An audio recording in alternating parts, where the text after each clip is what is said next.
Una giornata super storica, direi che è un grande obiettivo, il punto di partenza, un punto solido, abbiamo messo i piedi sul terreno solido e da qui non si può che andare avanti, non si torna indietro. Una giornata storica, il punto di svolta per guardare avanti. Ieri a Roma la firma della preintesa per l'autonomia, seduti allo stesso tavolo i governatori di Veneto, Lombardia ed Emilia, insieme al sottosegretario Bressa.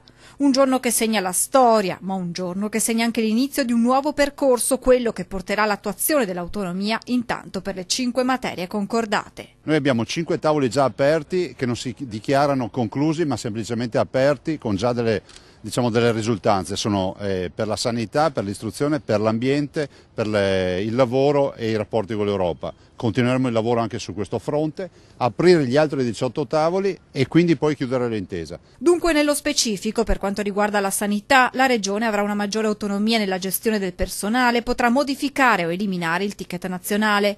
Per l'istruzione sarà possibile programmare l'offerta formativa anche per le scuole superiori e la Regione avrà l'opportunità di stabilire il numero di insegnanti necessari. E ancora per il lavoro, la preintesa dà un'autonomia sia legislativa che organizzativa per le politiche attive.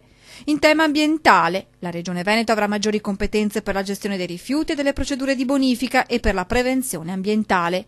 Infine la voce più delicata, quella che riguarda l'Europa, al momento senza un accordo definitivo. Se da un lato il Veneto aveva chiesto di poter dialogare direttamente con l'Unione Europea, soprattutto per la gestione dei fondi, dall'altro il governo ha risposto impegnandosi a presentare un disegno di legge ad hoc.